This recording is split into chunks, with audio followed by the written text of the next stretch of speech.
менің бір ерекше бір амалым жоқ дейді. Бар болғаны дәрет алғаннан кейін 2 ракат намаз оқуым деген. Бірақ ол 2 ракат намазды пайғамбар оған бұйырмаған. Бірақ өзі істеп жүрген. Асылында намаз дінде бар, асылында Құран оқу бар. Енді оны қай уақытта оқисың? Намаздан кейін оқисың ба, намазға дейін оқисың ба, түнде оқисың ба, күн шығып кеткенде ол жаңағы бидғат болып есептелмейді. Түсіндіңіздер ғой? Асылы дінімізде бар нәрсе, ол намаз оқу асылында дінде болды, бірақ оны өзі Құдайға шүкір ретінде дәреттен кейін 2 ракат намаз оқитын болған. Бірақ оны пайғамбар бұйырмаған. Пайғамбарымыз оған айтқан жоқ, білә сен мен бұйырмаған нәрсені, дінімізде көрсетілмеген нәрсе неге істемей жүрсің, істеп жүрсің деп айтқан жоқ қой. Өйткені асылында намаз ол дінде бар нәрсе. Ал асылы дінде жоқ нәрсені істеу ол бидғат болып есептелінеді. Сондықтан ол мысалы егер мәуліт деген не деген кезде ол пайғамбардың өмір тарихы айтылатын десе, енді пайғамбардың өмір тарихы сирасын оқу бидғат па, бидғат емес пе? Көрдіңіз, осы нәрседе біз қателеспеуіміз керек, құрметті бауырлар, құрметті жамағат. Енді міне Аллаға сан шүкір, сансыз мақтаулар болсын. Бұл үмметтің басқа үмметке қарағанда көп ерекшелік берілген. Бізге дейінгі үмметке қарағанда бізге не берілген? Көп ерекшелік берілген. Сол ерекшеліктердің бірі Алла Субхана тағала Құран-ы Кәрім «Ва күнтум хайра умматин ухриджат линнас». Анау Адам алейхиссаламнан бергі адамдардың ішіндегі үмметтің қайырлысы болдыңдар деді. Әңгіме бар ма? Басқа не керек айтыңызшы, не керек? Алла айтып жатыр, сендер адам баласының ішіндегі үмметінің несі болдыңдар дейді? Қайырлысы болдыңдар. Ta'muruna bil ma'ruf wa tanhauna 'anil nas wa tu'minuna billah. Аллаға иман келтіресіңдер, жамандықтан қайтарасыңдар, жақсылыққа шақырасыңдар. Біз алхамдулилля деу керек. Не үшін? Үмметтің қайырлысы болған. Ол Мұхаммед саллаллаху алейхи саламның үмметі болған үшін. Сол пайғамбарға алдыңғы қауымнан үммет болу бір-ақ адамға жазылған. Ол Иса алейхиссалам. Заман ақырда түседі, пайғамбардың үмметі болып жан тәсілім болады. Ол түскен кезде пайғамбар елші болып түспейді, пайғамбарға үммет болып түседі, пайғамбардың шариғатымен жүреді, сонымен дүниеден өтеді. Өйткені Алла тағала оның дұғасын қабыл еткен, қандай? Пайғамбарымыз саллаллаху алейхи саламға үммет болу. Ал сол пайғамбарға үммет болуды Алла сұрамай бізге беріп қойған. Бұл бірінші ерекшелігіміз. Бізді басқа қауымнан ерекшелеген екінші бір ерекшелігіміз бар екен. Біздің жасаған күнә қателігімізді басқа үммет көрмейді екен. Бәлкім басқа үмметтің күнәсін бізге көрсетіп қойған. Нұхтың қауымы не болды? Луттың қауымы не болды? Бірақ шынымен жемге келіп келсең, солардан да өткен арсыздық қазір бар ма, жоқ па? Бар ғой? Арсыздықтың не бір түрі бар қазір. Бірақ оны олар көрмейді. Біздің бір ерекшелігіміз Мұхаммед саллаллаху алейхи салам үммет болып келуіміздің. Біздің қателігімізді бізге дейінгі үммет көрмейді. Бізге олардың қателігін көрсетіп қойған Алла тағала. Үшіншіден, Алла бізге қандай ерекшелік берді? Пайғамбарымыз саллаллаху алейхи саламның үмметі ертең пайғамбарларға бізден алдыңғы өткен қауымның куәлік етеді. Сенің Нұх айтады екен, сенің қауымыңа дағуат жасағандығыңа куәлік болатын кім бар деген кезде Нұх алейхиссалам айтады екен. Мұхаммед пайғамбарымыз саллаллаху үмметі бар дейді екен. Сонда Нұхтың дағуат жеткізгендігіне 950 жыл адамдарды иманға шақырғандығына біз куәлік етеді екен бізді. Өйткені біз оны Құраннан, сирадан естідік те. Біздің ерекшелігіміз сондай, құрметті бауырлар. Біз сондай пайғамбарға үммет болдық. Үммет болдық. Және біздің бір ерекшелігіміз, біз көп боламыз. Сондықтан пайғамбарымыз саллаллаху алейхи вассалам не деді? Сендер үйленіңдер, көбейіңдер, ертең мен сендердің қияметте көптіктеріңмен мақтанайын дейді. Қараңыз. Пайғамбарым ертең басқа пайғамбарлардың үмметтің алдында абырой, жаңағы қуанышы, жаңағы қуансыншы деп сен көбейтетін болсаң, саған Алланың берекесі болады. Сен қорықпа, қалай асыраймын деп. Алла ырзық несібені беріп тұрған, біз емес. Біз кімбіз? Біз тек қана курьерміз, осы отырған бәріміз. Ана үйдегі бала-шағаның пешенесіне жазылған несібені біреуін Келестен, біреуін Сарағаштан, біреуін Шымкенттен, біреуден Тараздан барып, алып кеп беріп жатырмыз. Болды. Алла әр адамның жер бетіне ырзық несібесін беріп қойған. Одан артық көре алмайсың, одан кем көрмейсің. Сондықтан дәм тұзы таусылмай ма? Ол сүре береді өмір. Кеше адамдар айтып жатырмыз, айтамыз пендешілік қой.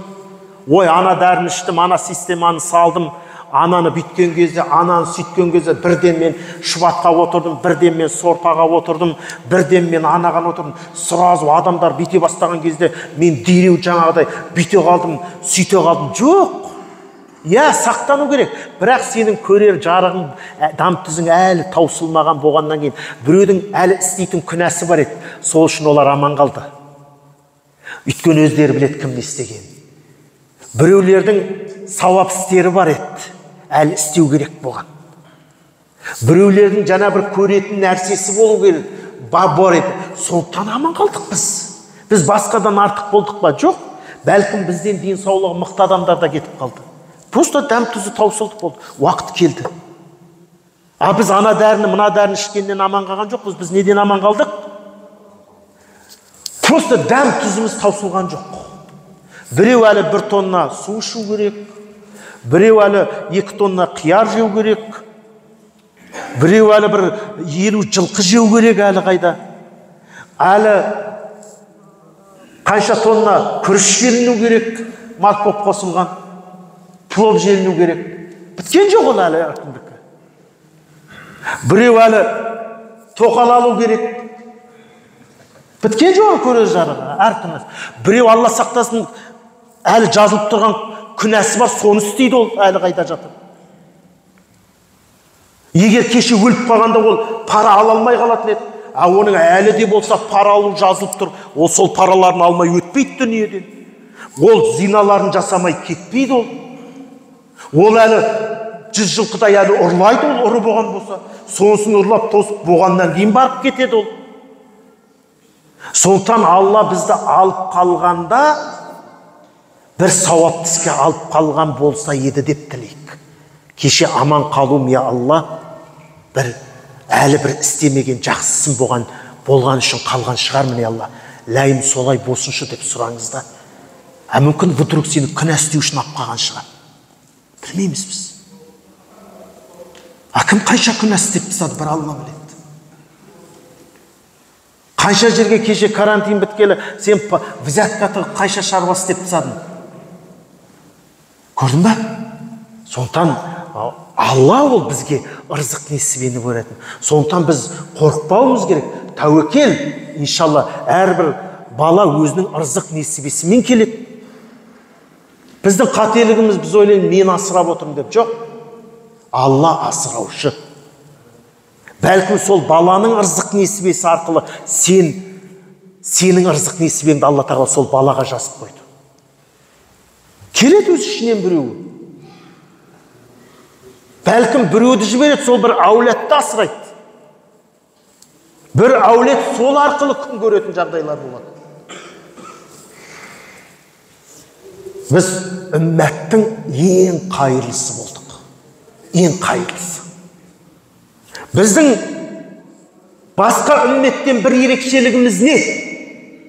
Бізге жердің барлығы мешіт қып берілген. Қараңыз, әжетханадан басқа жердің бәрі, лас жерден басқа жер. Таза ма? Мешіт. Бұл басқа қауымға берілмеген, басқа қауымға құлшылығы тек қана құлшылық үйінде атқарылу міндеттелген. Қарашы, ал енді біздің заманымызда 5 уақыт намаз тек мешітте оқылу берілгенде не болатын ек? Қиналып қалатын едік та. Қиналып қалатын едік. Тіпті әр көше сайын мешіт болса да қиналып қалған болар едік та. Жоқ. Осыдан шыққаннан анау Америкаға барғанша мешіт іздемесең де болады да, субханалла. Осыдан Алматыға жеткенше мешіт керек емес саған. Уақыт кірді, тоқтадың, намазды оқыдың, кеткен. Міне біздің ерекшелік. Бізден сұрақ көп болады, құрметті бауырлар. Біз біріншіден Мұхаммедтің үмметіміз. Екіншіден басқа бір үмметке берілмеген нығмет біздерге берілген. Сол бір нығметтің бірі ерекшеліктің жаңағы мешіт, намаз оқитын жер. Ана бір адамдар келеді дейді, ұстаз, вокзалда намазхана жоқ дейді. Құдай намазханаға қайтесіз? Алла тағала жердің бәрін мешіт қып бек болсын. Анау сауатсыздық та. Алла субхана тағала бізге жердің бәрін мешіт қып берсе, біз бір бейбақ, вокзалда ан жерде бір намазхана болмайды, ан жерде бір намазхана болмайды. Ойбай, Алла субхана тағала бір 2 квадрат метр жер емес, бүкіл жер бетін бізге мешіт қып беріп қойған. Анау Алатаудың басында оқисың ба, анау карьердің түбінде оқисың ба, орманның ішінде оқисың ба, бесінде үйіңе кіріп оқисың ба, огородыңның ішінде оқисың ба, теплицаның ішінде оқи ма? Қараңыздар. Сондықтан Құдайға жақындау үшін мешіт шарт емес. Мешіт шарт емес. Құран оқу үшін мешіт керек емес. Мешіт ол жұмаға ғана керек болды. Мешіт неге керек? Жұма намазына ғана керек болды.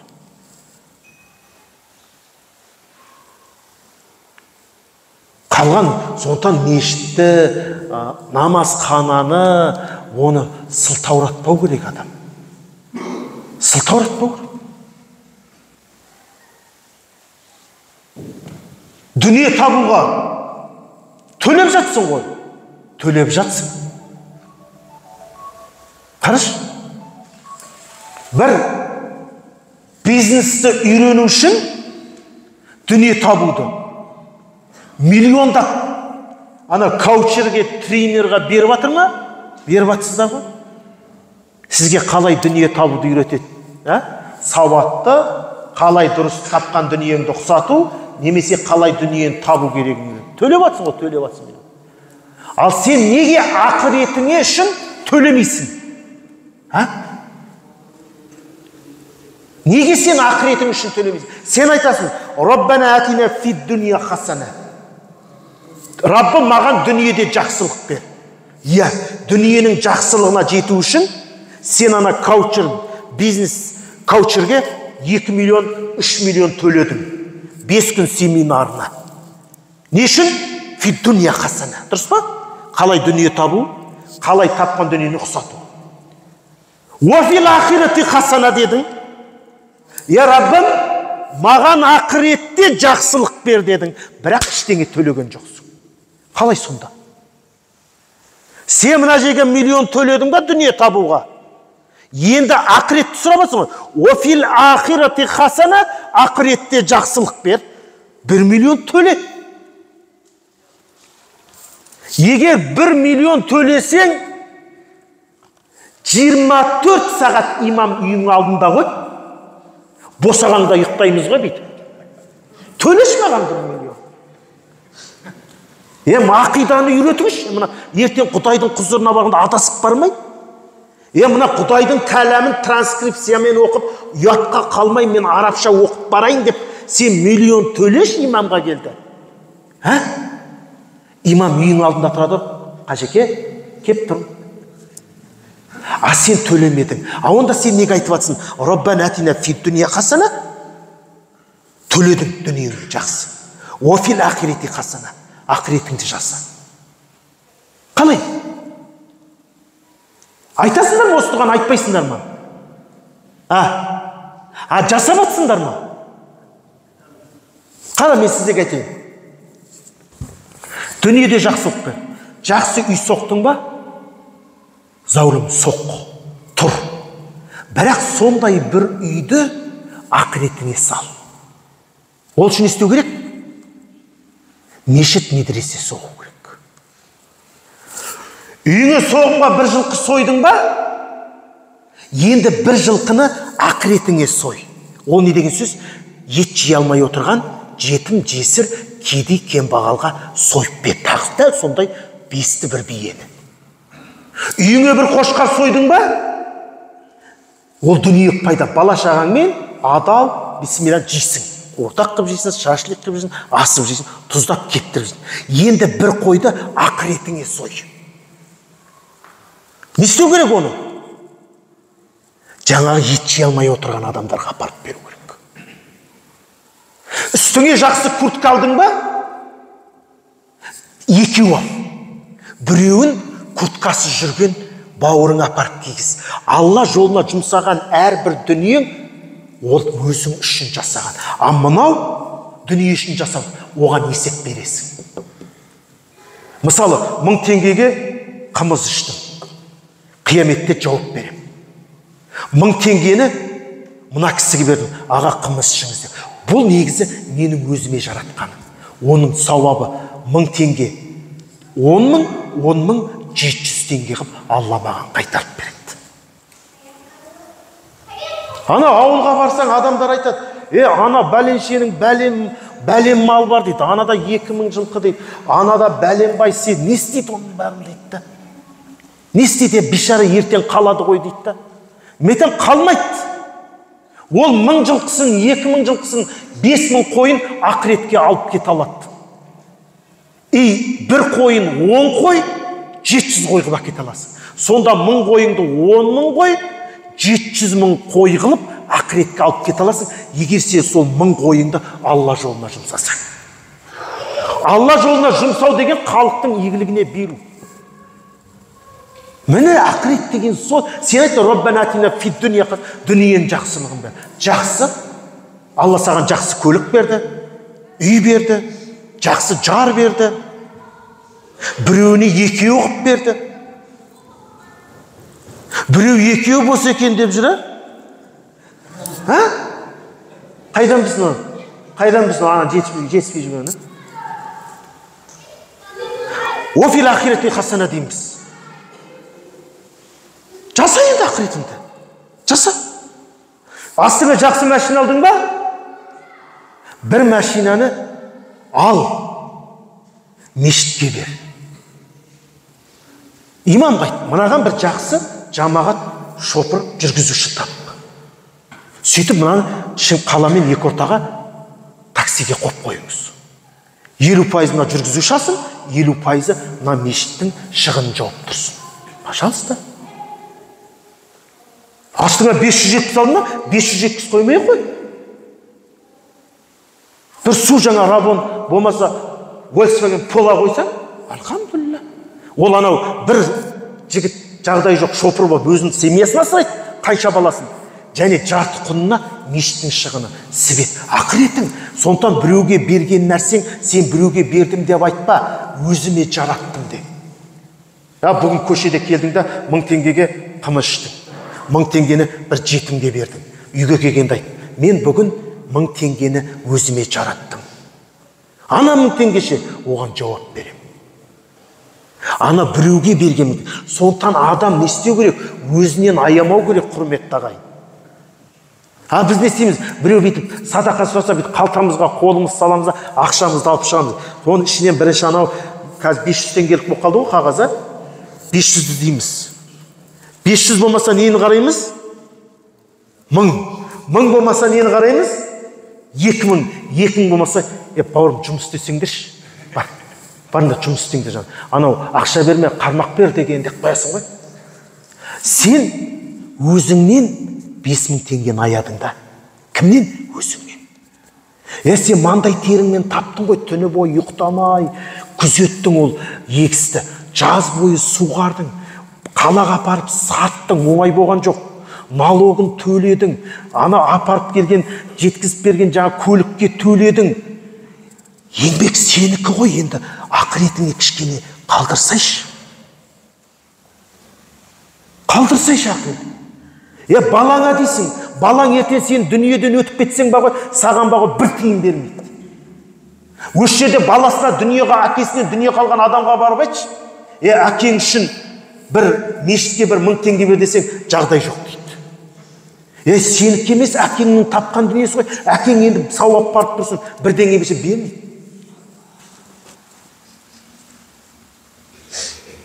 Қазір балаңа 1000 жылқы қалса не істейді? Бір жылқыны Құдай тамаққа сояды қонағасына, бір жылқыны 40-ына сояды, бір 400-500 мыңға тойхананы жалдайды, молдаға бір 5-10 мың теңге береді, Аллаху акбар, бітті. Сонда сен 1000 жылқыны сен 50-60 жыл бақтың, қақтың, терледің, балама деп тастадың, сол балаң саған 2-ақ жылқысын қиды да. Ертең жылында бір жылқыны сояды, сонымен 3 жылқыны, Аллаху акбар, бітті, 3 жылқымен шығарып салады. Енді соған барып айтса, мына медресеміз бітпей жатыр, мына бір 10 жылқыны әкеңіздің атынан атап жерсен, ертең сол медресе тұрып, қанша құлап қалғанша жермен жексен болып, оған қияметке дейін сауап барып тұрады, бірақ бермейді. Сондықтан адам өзінің дүниеде тапқан маңдай термен еңбек жасап жатсыздар ғой, ақыретіңізге жаратып кетіңіз. Балаңыз өзі Құдай береді оған. Балам, мен мына 500 жылқыны сатамын. Қалған 500 сендерге жетеді. Бағасындар ма, сат жересіңдер ме, өздеріңіз. Мен 500 жылқыны ақшалаймын да, медресе сап кетемін. Болды. Қазір реквизит көп аударып кетті. Ана мешітке 100 жылқы, ана мешітке 50 жылқы аударып тастап бітті. Сенің бұл ақыретің. Сен өйткені айттың ғой, Раббана атина фид дүние десің, дүниеде жақсы болса, Алла тағала саған 1000 жылқы берді. Офил ақира деді. Мешіт сал, медресе сал, жарат, кедей кепшіктерге асырап. Жылда 50 құлын халықтікі таратып беріп отыр. Біреу имамдікі, наиб имамдікі, ана көршімдікі, ана кісіге сойып беріп, ана ақшалай ма өздері біледі болды. Ол сен ойлап қаманаған неге беріп отыр? Сенің ақыретің. Сенің маңдай термен таптың ғой. Жарат өзіңнің ақыретіңе. Бер. Алла саған бір жылқыңды, 10 жылқыңды 700 жылқы саған қайтарып берді. Ойлашы. Сондықтан адам дүниеде тапқан дүниесін 10 есе, оннан 700 есе қып алып кете алады. Айтады, қалады ертең дейді. Қайтеді оның бар? Қалмайды. Егер басы істеп, ақыретіне жаратса, 10 есе, оннан 700 есе алып кетеді. Сондықтан ол дүниені ойлай бермей, ақыретті де ойлау керек. Жақсы бір кроссовки алдың ба?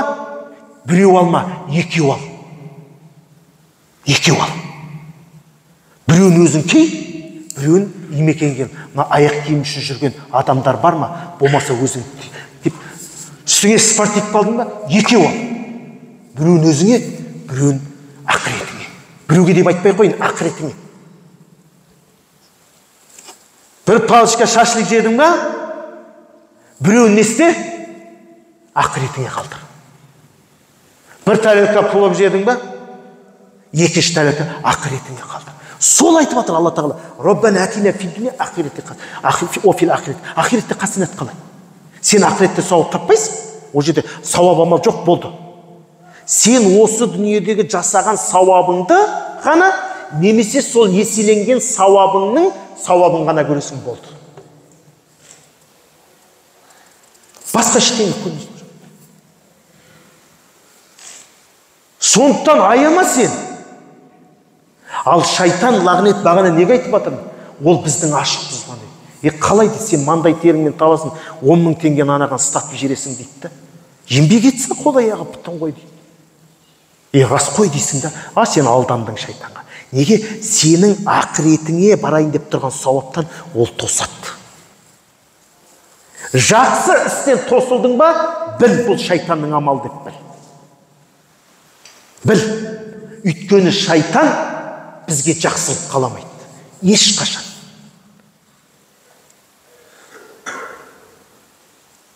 Мешітке көмектессіңіздер деді ме? Тап. Ол деген сөз, жамағатым, ақыреттеріңізге бірдеңе істеңіздер деген сөз, құрметті ағайын. Сен ойлама, мен біреуге берем деп. Ешқашан біреуге бере алмайсың. Әрбір істеген қателігің өзіңе қайтады, әрбір істеген жақсылығың сауабы өзіңе ғана қайтады болды. Егер біреуге бағыштап жібермесең, мешітке ремонтына 100 000 теңге алып келіп әкемнің атынан десең, саған сауап жоқ. Әкеңе барып тұрады сауабың бәрі. Ондай бала болса қанеки, ертең мен кеткесін осы балам мен үшін жаратады десең, қанеки. Вдруг ол жаратпай қалса не істейсің? Қандай келін кездеседі саған? Атаң, әкең асауын асады, жасарын жасады, кетті ғой, не онда деп жаңадай. Бала шағаңды ойла дейді, болды, бітті.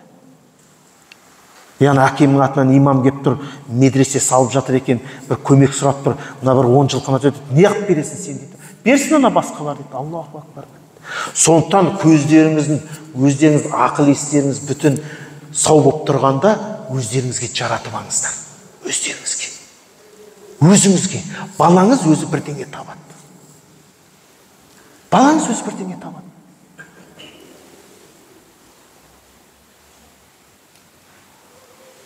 Енді жаңа бұл кісі ағамыз секілді қари қалдырып атсаң, енді ол басқа нәрсе ғой, ол сен президент қып қалдырып кеткеннен артық қой. Құран жаттағанның әкесі деп басыңа тәж кигізгенде болды ғой сен. Ондай баламыз қалса қанеки.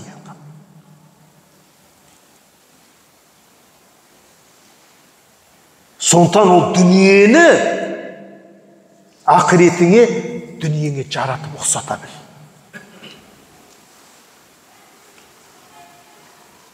Бүгін плов жедіңіз бе, сәке? Енді ақыретіңізге бірдеңе қалдырыңыз да. Тәзі сол пловты сатып ал, мына тамақ жемей отырған бір кісіге апарып бер көшеде. Жеңіз деп тастап. Оны ұмыт кет болды. Есің алма. Біліс оның сауабын көремейді. Сауабын көремейді. Ол сіз үшін дұға қылады ол. Осы бір ағамызға Алла жар болсыншы, ісіне, кәсібіне береке берсінші дейді. Сондықтан құрметті жамағат, біз қайры үмма, бүкіл адам алейхиссаламнан бастап қияметке дейінгі үмметтердің ішіндегі ең қайырлысымыз. Неге? Мұхаммед саллаллаху алейхиссаламға үммет болдық. Үммет болдық. Ойлаш, Мұхаммед. Бізден алдын бір-ақ адамға үммет болу нәсіп еткен, ол кімге? Иса алейхиссалам. Қалғанның бәрі үммет болсақ еді дегенде, бірақ бола алмаған.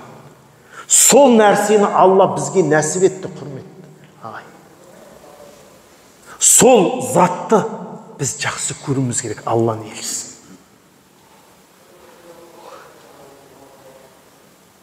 Я Расулы, мен саған бір лайық үммет бола алмадым.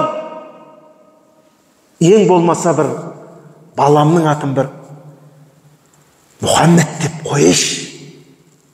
Деп дос Мұхаммед деп бе, тым Мұхаммед деп бе, қоймайсың ба? Мұхаммед қали деп. Бәлкім ертең сол бір есімге құрметің саған шапағаты тиерді жаңағыдай.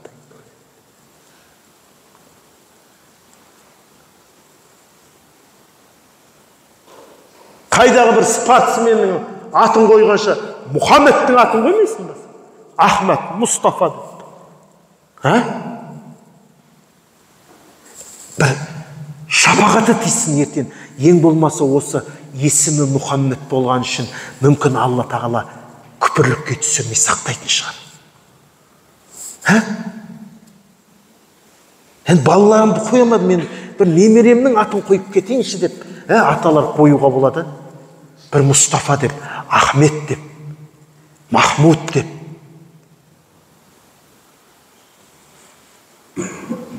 Көп есімі бар пайғамбарымыздың. Бәлкім сол себепті саған Алланың шарапаты пайғамбарымыздың шафағаты тиюі мүмкін. Аллаға мыңда бір шүкір. Біз соның қадірін білмей жүрміз.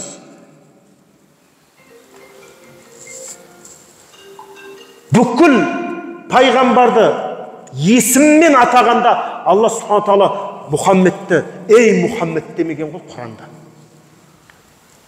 Я Ибрахим дейді. Я Нух деген. Ва Нух деп тіке Алла тағала оларға үн қатқан. Ал бірақ я Мұхаммед деп айтпаған ғой Құранда Алла тағала.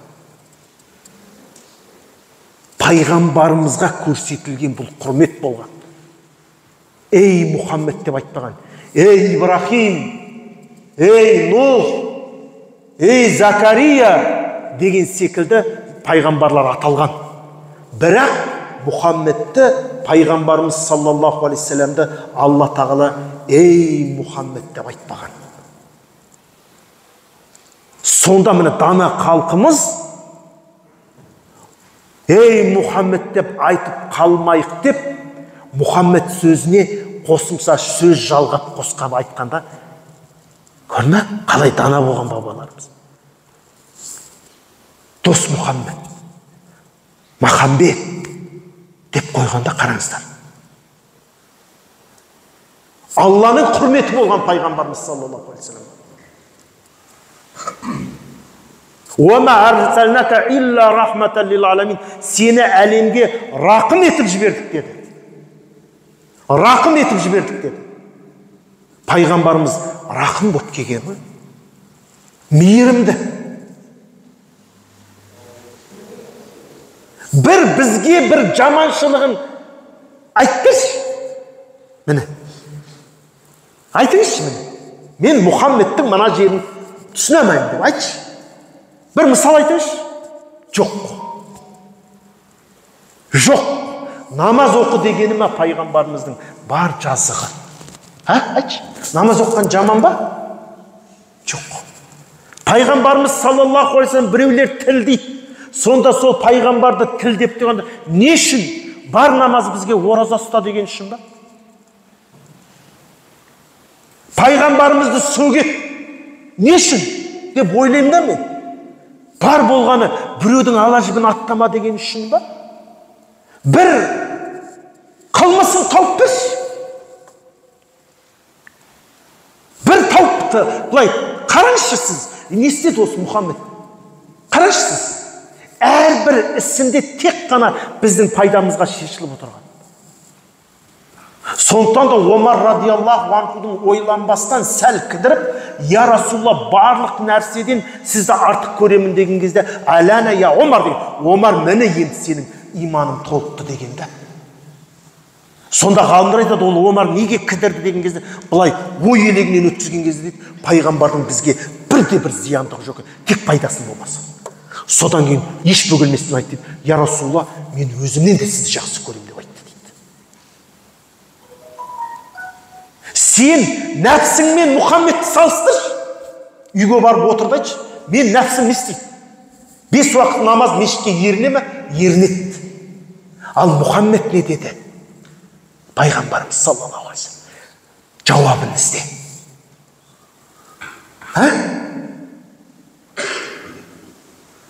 Нәпсің айтады, тапқанды ешкімге берме, өзің жарат дейді. Маңдай термен таптың дейді, түн ұйқыңды 4 бөлдің дейді. Ал пайғамбарымыз Мұхаммед саллаллаху алейхи салам не дейді? Сөйтіп қорытындыға кел. Нәпсі сені жақсылыққа бұйырып жатыр ма? Әлде Мұхаммед саллаллаху алейхи салам бұйырып жатыр ма? Ойлаш. Үйге барда қараш, нәпсіңізбен салыстырыңыз. Менің нәпсім не дейді?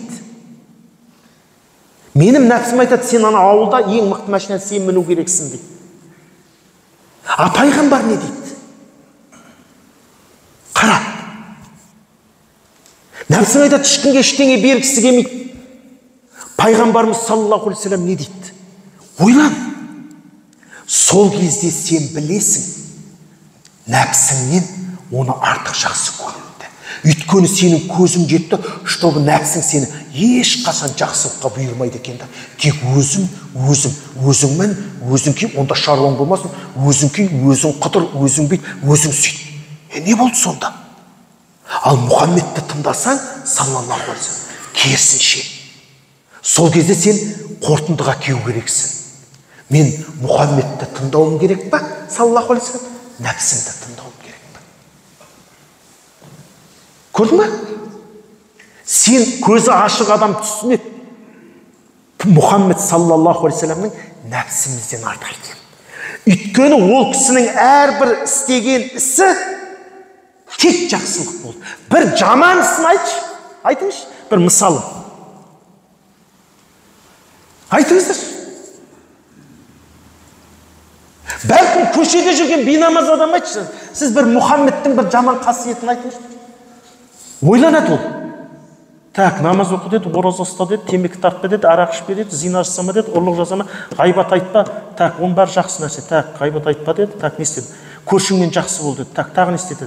Көшеде жатқан ең иманның әлсі, көшеде жатқан тасты алып тастау деді. Бірақ кісінің айтқанның ішінде бір зиян нәрсе жоқ екен.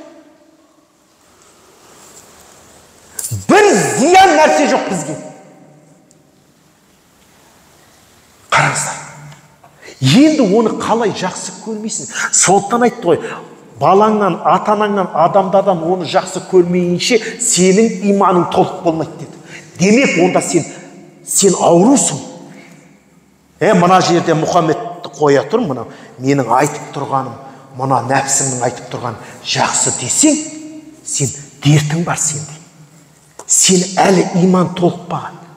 Сен пайғамбардан артық бірдеңесі айтшы, айтыңызшы. Мен сізге бір пайғамбардың айтқаннан бір артық нәрсе айтайын деп айтыңызшы сіз. Не айтасыз? Өсек айтпа десең, оны пайғамбар айтып қойған.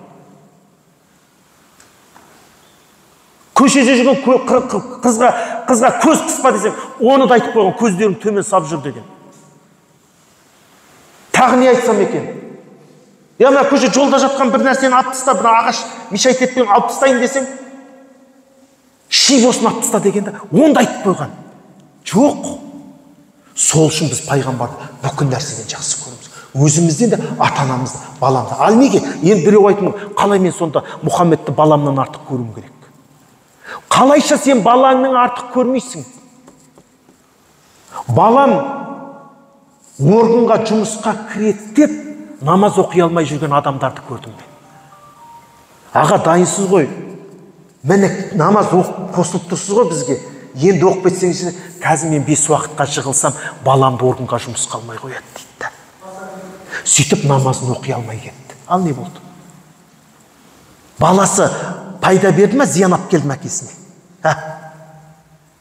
Зиян алып келді. Ата-анамнан дейді. Осыдан орамал так, мен саған киіз батамды берем дейді. Қарғайды, сілейді бала шағасын. Пайғамбар оны айтты ма? Жоқ. Сондықтан сенің ата-анаңнан да жақсы пайғамбар. Сондықтан құрметті жамағат, бізге пайғамбарымыз саллаллаху алейхи вассаламдай үлгі боларлық, жан ашыр ешкім жоқ. Кеудеңдегі нәпсіңге саған жан ашымайды. Біліп алыңыздар. Нәпсін істемейді, жан ашымайды. Нәпсі айту мүмкін бұл кісіге. Әл-аммараты бису, бір нәпсі бар, жаңағыдай жамандыққа бұйыратын. Балаңды Құран жаттап, молдағы қанша министр қылмадың ба деп. Ойлап қойсын, бір керемет ой айттым ғой деп. Бірақ нәпсің жақсы нәрсе айтып жатқан жоқсың. Сол үшін біз пайғамбарымыз саллаллаху алейхи вассаламды бәрінен артық жақсы. Неге? Ондай бізге жанашыр жоқ. Баламыз десек, баламыз жанашыр бола алмайды екен. Ата-анамыз десек, ата-анамыз жанашыр бола алмайды екен. Неге? Алла субхана тағала Құран-ы Кәрімде балам үшін дейсің, жақсы. Досым үшін бардым дейді. Жақсы. ата анам үшін бардым дейді, жақсы. Алла тағала Құранда не деді?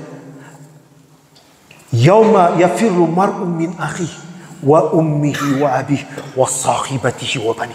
Қиямет күнде адам өзінің досынан қашады дейді, бауырына. Ва уммихи ва абих, сен әке-шеше дедің ғой, қиямет күнде әке-шешеңнен қашасың.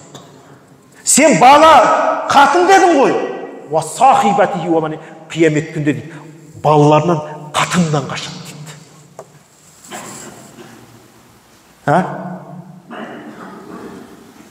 Ана біреуге айтасың ғой, тоқал алмайсың ба деп. Мен адналюбпін дейді да, адналюбпін дейді. А сен сол адналюб боп, өміріңді бір қатынға арнаған, ертең сол қатын сенен қияметте қашады ғой, білесің ба? Білесіздер ма? Не сіз ол қатыннан қашасыз? А сен де оған деп арнап өткен өмірің қайда, сезімің қайда? Ол ерлі зайыптылық деген өмір, ол дүниеде ғана.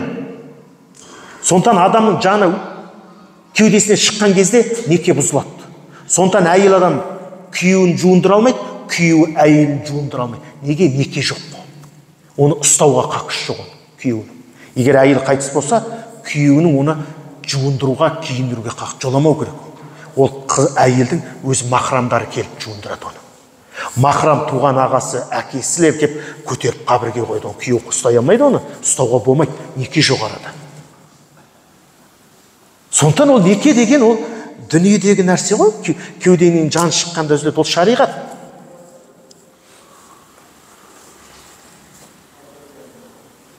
Енді адналюб болмаймын деп үйге барып концерт қойып жүрмеңдер жаңағы.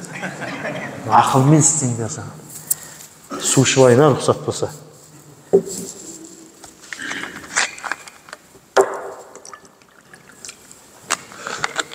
Сондықтан бізге пайғамбарымыз саллаллаху алейхи саламдай ешкім жоқ.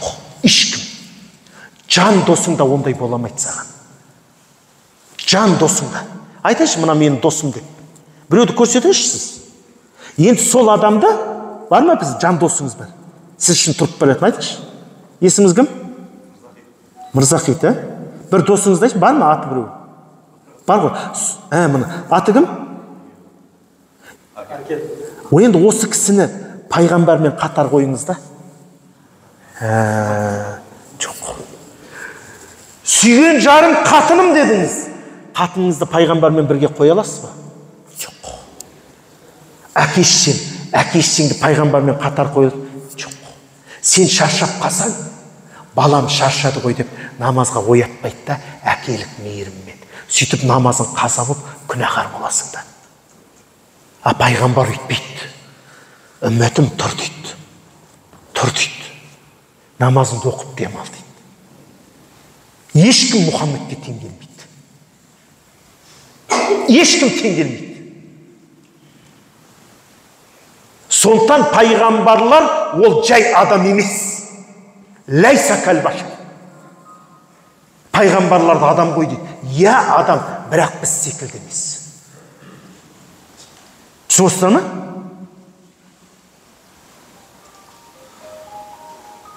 Біз секілді емес, ойлап қалмаңыздар. Сондықтан пайғамбарымыз саллаллаху алейхи вассалам не деді? Менің сүннәтімнің шамасы келетін орындаңдар деді. Біздің көп сүннәтіне шамамыз келмейді.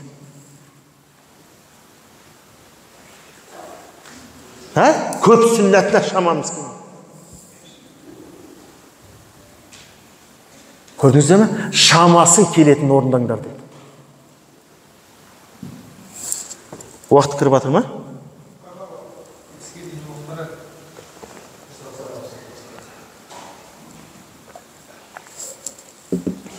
Ішесіздер ме? Көрмек, мен өзім ішіп алам. А пайғамбар болса үйтпейтін еді. Сіздердің қалдеріңізді ойлап, мүмкін мына жерде шөлдеп тұрса да су ішпеген болар еді, саллаллаху алейхи салам. Аш жүрді. Омар радиаллаху көшеге шығып, Абу Бакр деді. Сол кезде айтты, Омар деді, сені көшеге шығарған, мені де көшеге шығарған. Жүр Расуллаға барайық деді. Іштеріне тас байлап, Расуллаға барса, Расулла бүйтіп ішін көрсетеді. Қараңыздар. Сондықтан бізге пайғамбарымыз саллаллаху алейхи вассаламды үмметіне жаны ашып ешкім жоқ. Сондықтан біз пайғамбарды біз жақсы көреміз. Bir adam Peygamberimiz sallallahu aleyhi ve sellem'e gelip aytdı. Enne raculen sa'alen nebiyye sallallahu aleyhi ve sellem mehtes sa'atu. Kale ve ma a'tatte leh. Ve meze a'tatte leh. Peygamberimize geldi. Ya Resulullah kıyamet kaçan olur dedi. Biz sekildi o ya. Bir kıyametke bәрін dayındап tыстағандай kıyametті bir болдыруға асығып жүреміз да. Анау қияметтің белгісі, анау қиямет жақын қапты. Бір сол қиямет бола қалған кезде бір жетсе қалатындайды. Сондағы бар сеніп жүрген бір намазында оның өзі қырағаты дұрыс емес, транскрипциямен оқырсың да. Транскрипциямен оқырсың. Сен Құранды қалай транскрипция, кириллицамен оқисың? Айтшы маған бауырым. Сенің алфавитіңде бір-ақ сы бар. Мысал қалғанда. Сакен дегендегі, сағат дегендегі сы. Араб тілінде 3 сы бар ғой. Фә, син, сот. Қалай сен оны қалай келтіресің, айтшы? Қалай келтіресің сен? Сондықтан кириллицамен оқуға болмайды. Бауырлар, сеніп жүргенің сол бар намазың ғой. Сол намазының қиям деген бір рүкіні бар. Сол рүкінді атқарылатын қирағат деген нәрсе бар. Құран оқу деген. Соның дұрыс емес қой сен. Мен анау шартына кіріп истибраға тоқталмай қойын, ұстаз әбеке. Истибраға тоқталмай қойайын мен. Онда бәріміз дәретсіз болып шығамыз ғой.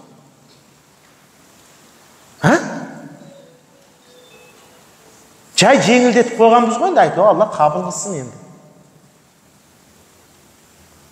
Сонда ана сахаба адам келіп сөйледі, я Расулалла, қиямет қашан? Пайғамбарымыз айтады, енді сен қиямет бола қалғанда сен не дайындадың дейді.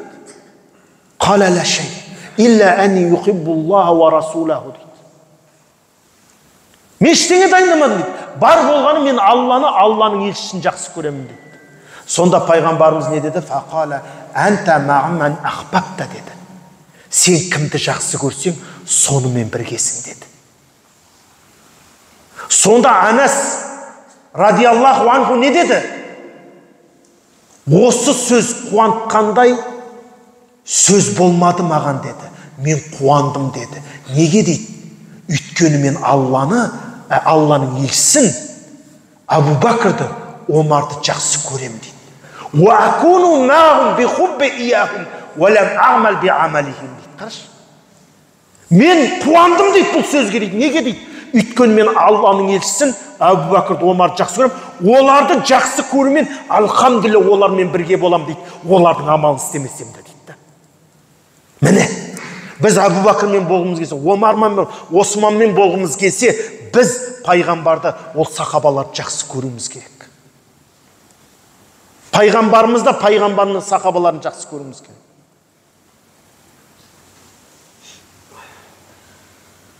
Сахи хадис.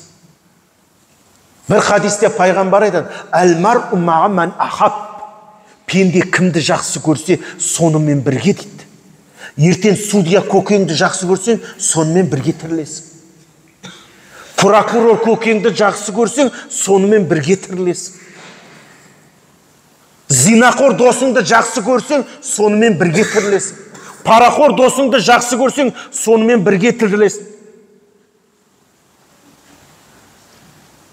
Макгрегорды жақсы көрсең, сонымен бірге тірілесің.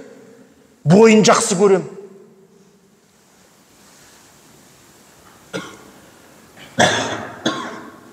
Басқаларын енді атын түстеп айтпай қойын,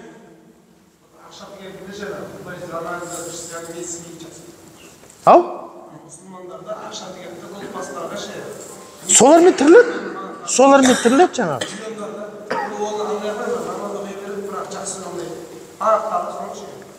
Сол кімді жақсы көрсе, сонымен тірілді дейді. Ал намаз дейді. Ораза дейді. Ол адам амалымен өлшенбейді, жәннатқа жәннатқа кіруіне. Алланың рахмы. Пайғамбар, сендердің ешбіреуің жәннатқа амалдарыңмен кірмейсің. Сізде ме, я Расулалла? Мен де деді. Илля мен рахима рабб. Адам жәннатқа ол Алланың рахмымен кіреді. Оның оққан намазы не деген кезде? Ол жәннаттағы берілетін сауабы ғана. 10 жыл намаз оққанмен 5 жыл намаз оққан адам екеуі де жәннатқа кіру мүмкін. Я кіру мүмкін. Бірақ екеуінің бір күнде 1 сағатта кіру мүмкін. Я 1 сағатта кіру мүмкін. Екеуі де Алланың рахметімен күнәсі кешіріледі.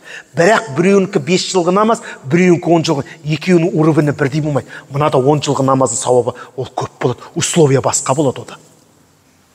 Мынада 1 жылғы оразаның сауабы бар.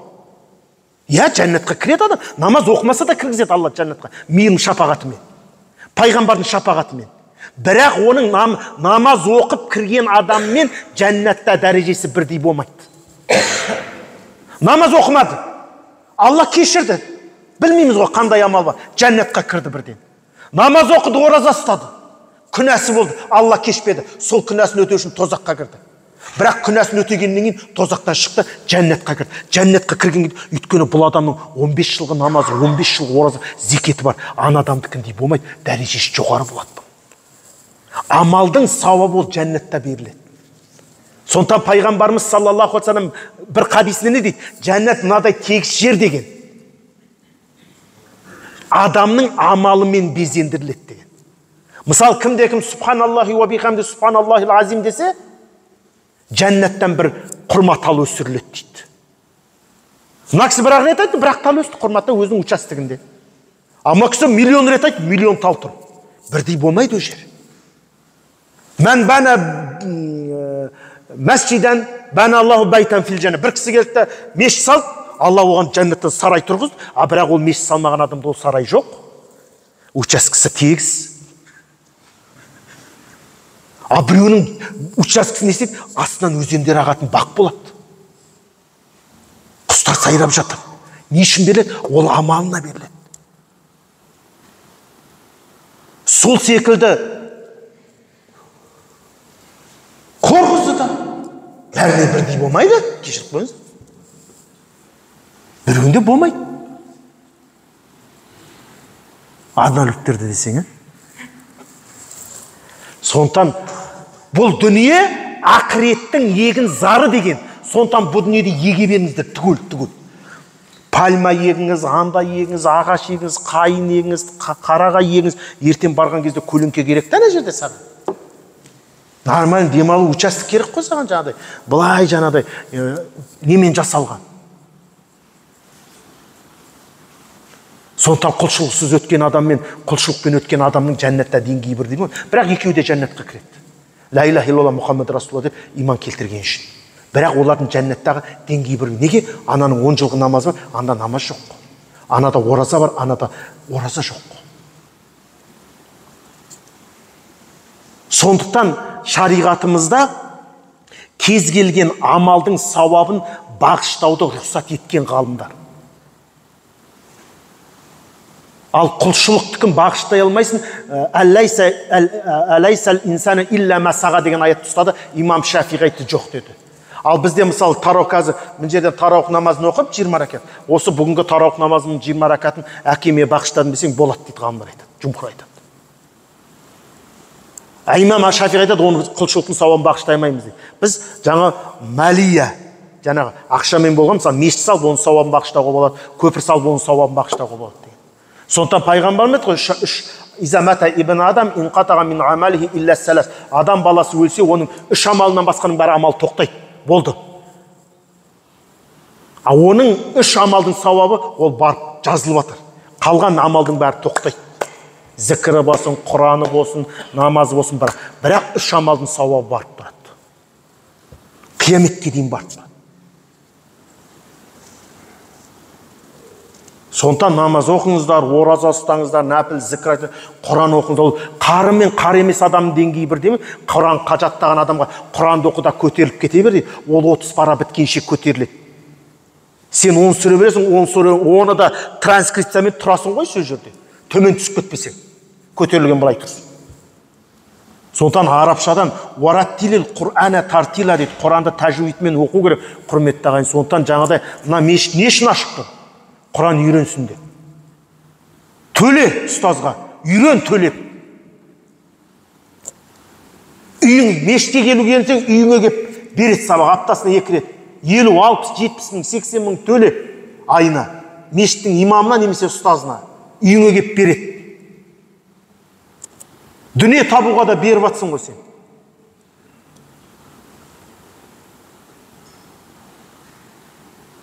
Миллиондап көкпарға шашып атсыздар. Ысырап. Құр атақ үшін кетіп атыр. Түк пайдасы жоқ. Сол кеткен, көкпарға кеткен қаржыны ғылымға салсақ қой, не бір қазақтың ойшылдары шығар еді жаңадай. Бір жылға кеткен көкпарға Сарыағаш жиналып айтса, бір баланы Гарвардта оқытай, қазақтың бір баласын оқытуға, 10 жыл оқытуға жететін шығар, бір жылға көкпардың шығыны, қараш. Ертең сол оқып келіп, бір технологияны дамытып, соны ойлауымыз керек қой, құрметті. Не керегі бар бұл? Сол Европа шақ жасап жатқанда, сол бабаларымыз көкпар тартып, далбалақтап жүрген ғой. Оқып шақ жасаудың орнына. Біз де соның кебіміз. Өзгерген жоқпыз біз. Атама көкпар, бәлеңе көкпар, түгенге көкпар. Одан сол атаңа сол көкпар кеткенге ақшаға сол бір мешіт сап бермейсің ба? Бір ауыл мешітші жоқ ауылға. Болмаса бітпей жатқан мешіттің құрылысына құймайсың ба? Бітпей жатқан медресенің құрылысына құймайсың. Болмаса сол ауылыңа жол сап бермейсің ба? Атаңның атынан. Қанша пайдасы тиеді? Болмаса сол ауылдан 1-2 жасты Оксфордқа, Гарвардқа апарып оқытып келмейсің ба сен? Есіл ақша жаңа далаға кеткен.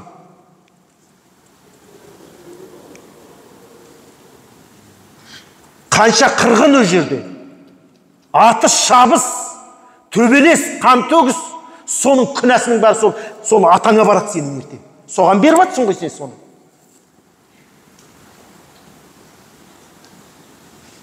Ойнама демейміз, ойнау керек, бірақ нормасы болу керек. Қармар сен шегі болу, не деген сұмды? 15 миллион, 20 миллион. Ысырап қой бұл, ысырап.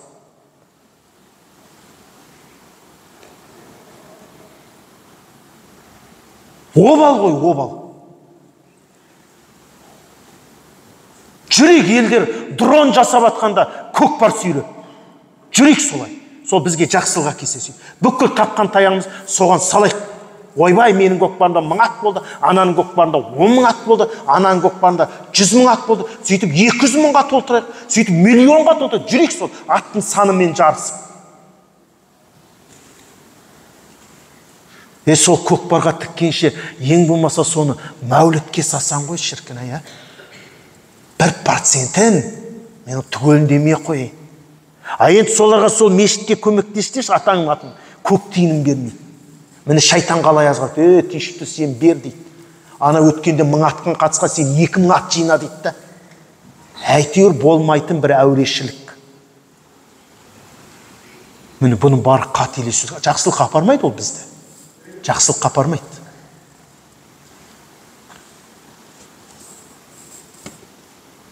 Мың көкпаршыңды бағы бір дрон не істейді? Күлін көкке ұшырады ғой. Маған десе қандай ат болсын ол. Бізге қазір ғылым керек, құрметті. Жастарымызды мына өскелең ұрпақты оқытайық, дін ғылымына берейік, астрономияға, медицинаға, физикаға берейік, химияға берейік. Не бір технологияға берейік. Берейік, оқысын, барып келсін, әлхамдүлілlah, еліміз тыныш, шекара ашық, бәленбай елге визасыз кіреміз. Әлхамдүлілlah. Енді соны пайдаланып барып оқытайық балаларымызды. Тіпті о жақта қоғам қиын десең, Эмиратқа барып оқыт. Мұсылман елі. Сол ғылым, сол филиалдары бар сол жерде. Оксфорд, Гарвардтарының. Катарға барып оқыт. Тіпті дамыған, жаңағы бұзылмаған ел керек десең. Европаға жібере алмайым десең. Бар жағдай жасалған.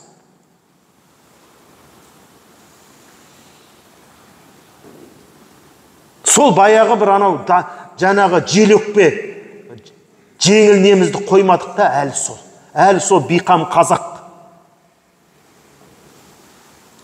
Көзіңді аш, оян қазақ көтер басты.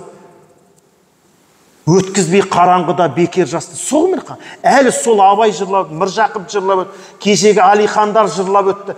әлі ұйықтап жатыр ғой, ұйықтап жатыр бар ғой. Бейғам. Көкпар. Қайда барамыз онымен, айтыңыздаршы? Қайда барамыз? Осылай жүре береміз ба? Мәуліт десек бидғат. Мәулітке шақырса нағып тегін болмайды.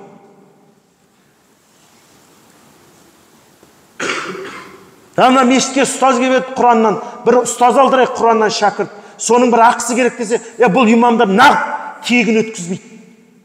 Қазіргінің имамдары өзгерген, бұзылған, жаңа қоямыз ғой. Бір өзің бәрін тегін істеп жүргендей.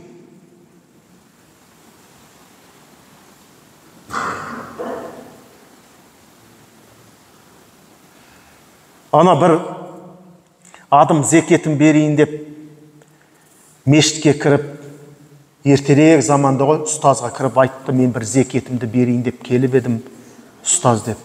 Онда мына мешіттен шықта бірінші кезіккен алдыңнан шыққан адамға бер депті. Ана мешіттен шығып, қолында ақшасы, малының зекеті бар, бір адам кеп сұрап, анаған беріп, анаған берген кезде ана жерде тұрған қайыршылары бар, тағы біреулер кеп дүрсе қойып еді. Ой, ағасы, сіз мына бір алаяққа бердіңіз ғой. Бұныңыз не мына жерде қанша одан да мұқтаж адамдар бар деп. Анау ашуланып имамға кіріп, имам, сіз бірінші кезіккен адамға бер дедіңіз, бірінші кезіккен адам алаяқ болды, кінәсізден деген кезде ана кісі жай ғана жымиып, қалтасынан бір аз-маз тиын алып шығып, енді мынаны шығарып далада кезіккенге бер деп. Мешіттің алдына шықса, жаңа қарапайым кедей-кепшіктер тұр дейді да, соған бер. Сонда қайтып келіп, бұның сыры не деген кезде, сен қалай таптың, ол солай кетті деген. Егер сенің ақшаң алдан жолмен кесе, көкпарға кетпеген болар едің да. Ол тендерден леви келген ақша ғана, 10 сантиметрдің 3 сантиметр асфальтын жекпеген ақша ғой. Сосын со жаққа кетеді. 100 теңгенің перчаткиін 1000 теңге деп көрсетіп, 900 теңгені жедің. Соған үй саласың сол ақша, халықты алдап отырсың, сен үкіметте емес. Мына жерде 10 сантиметр емес, 7 сантиметр асфальт салатын, 3 сантиметр дейсің, үкіметке 10 сантиметр салдым деп көрсетесің, парасын беріп. Одан кейін айтасың, балам неге ауырады дейсің. Келіншегім ауырып жатыр дейсің, анаң ауырып жатыр дейсің. Харам жегеннен кейін ауырады да адам. Өйткені сен сол параның ақшасына, соға сен сол тендерден харам жолмен откат беріп, сен үй салдың, ол харам тұрып жатқан үйің. Көлік алдың, көлігің харам сенің. Соған киім алдың, киімің харам сенің. Ішкені, жегені харам. Алла дұғамды қабыл ет десе, оның дұғасы қабыл бола ма деді пайғамбарымыз. Ішкені харам, жегені харам, кигені харам болса деді. Енді харам жегеннен кейін балаң ауырады да сенің.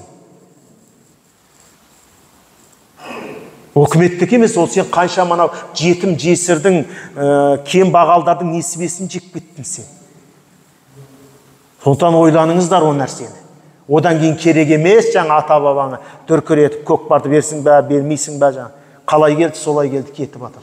Оған Алла мұқтаж емес, бәлкім солай да дұрыс шығар. Олардың кір ақшасын Алла тағала мешітке жолатқысы келмей жатқан шығар. Сол адамдардың табысы тазарған кезде бар. Иншалла бізден жақсы ғалымдар шығады, ғұламалар шығатын болады иншалла. Алла тағала сіздерге разы болсын иншалла. Сондықтан бұл пайғамбарымыз саллаллаху алейхи саламға біз оны бәлен күн жырлап, оның біз қадір қасиетін айтып таусалмаймыз. Бізге бүкіл істеуінен онда ешкім жоқ. Салыстырып көріңіз. Досым деген досыңыздың өзі сізді бір күн лақтыруы мүмкін. Дұрыс кеңес беретін жер дұрыс кеңес бермеуі мүмкін. Бірақ пайғамбарымыз бізге әрқашан жақсы кеңес береді. Жақсы үлгі болады, жақсы қолбасшы болады. Ол жорық болсын, ол бизнес болсын, бүкіл нәрсе. Сол пайғамбарды адасып таппай қалғаннан кейін ғой, не бір каучер тренинг іздеп жүрміз қазір. Семинар іздеп жүрміз, миллиондап төлеп. А негізінде бізге пайғамбарымыз саллаллаху алейхи салам бүкіл нәрсе үлгі. Әке болғың келе ме, пайғамбарға қара. Жақсы қоғам қайраткері болғың келе ме, пайғамбарға қара. Жақсы әскер басы болғың келе ме, пайғамбарға қара. Жақсы батыр болғың келе ме, пайғамбарымыз Затул Фудул деген сауыты болған. Двойне, оны пайғамбардан басқа ешкім көтере алмайтын болған. Пайғамбарларда 40 адамның күші бар. Сауму Исол деген бар пайғамбарларымыз. Бүгін о ауыз бекітсе 2 күннен кейін бірақ ашатын болған. Мысалы кеше четверг күні таңда ауыз бекітті, бүгін жұма күні кешкі шамда ашады. А ол бізге болмайды, біз ұстай алмаймыз ол оразаны. Біз пайғамбарларға тең. Лайса кәл-башар, ол адам секілді емес, ол басқа адам. Сондықтан менің сүннәтімнің шамасы келетін орында сол қолымыздан келгенше, иншалла, шамамыз келгенше істейік, пайғамбарымызды жақсы көрейік, сол пайғамбарымызды насихаттайық. Әркімнің үйінде сира болу керек, сира кітабы болу керек. Сол дастархан басында оқылу керек. Құр саясат айтылғанша, өсек айтылғанша.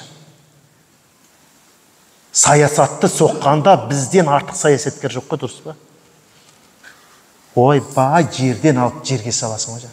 Бизнесті соққанда бізден өткен бизнесмен жоқ та. Фәтуа бергенде енді оны айтпай қойын. Дінге келгенде, фәтуа бергенде енді ол шан жұқтырмайсыз да ғой, шан жұқтырмайсыз. Сондықтан ол діни нәрседе мамандар бар, солар беру керек фәтуаны. Фәтуада батыр болған, батыр болып тозаққа кіреді деген пайғамбарымыз айтқан. Оны асыққа керек, мен білмеймін қошағын. Біз білмейміз деп айтты. Ұрып кете бересің. Шамамен менің ойымша деп қойға. Алла разы болсын сізге. Субханак Аллахумма бихамдик. ونشهد أن لا إله إلا ونستغفرك ونتوب إليك اللهم إنا نسألك علما نافعا ورزقا واسعا وعملا متقبلا ربنا آمنا فاغفر لنا ذنوبنا وكفر عنا سيئاتنا وتوفنا مع الأبرار وصلى الله على سيدنا محمد وعلى آله وأصحابه أجمعين برحمتك الله. Енді бүгін пайғамбарымыз саллаллаху алейхи вассаламның мәулітіне деп жиналып жатырмыз ғой, иншалла бір қайталап салауат айтып жіберейік иншалла. اللهم صل على سيدنا محمد وعلى آل سيدنا محمد اللهم صل على سيدنا محمد وعلى آل سيدنا محمد اللهم صل على سيدنا محمد وعلى آل سيدنا محمد اللهم صل على سيدنا محمد وعلى آل سيدنا محمد اللهم صل على سيدنا محمد وعلى آل سيدنا محمد اللهم صل على سيدنا محمد وعلى آل سيدنا محمد. Бұл ең жеңіл түрі ғой салауаттың, осыны көп айтыңыздар иншалла. Алла тағала баршаңызға пайғамбарымыз саллаллаху алейхи вассаламмен бірге бас көтеруді нәсіп етсін. Алла разы болсын, аман болыңыздар иншалла.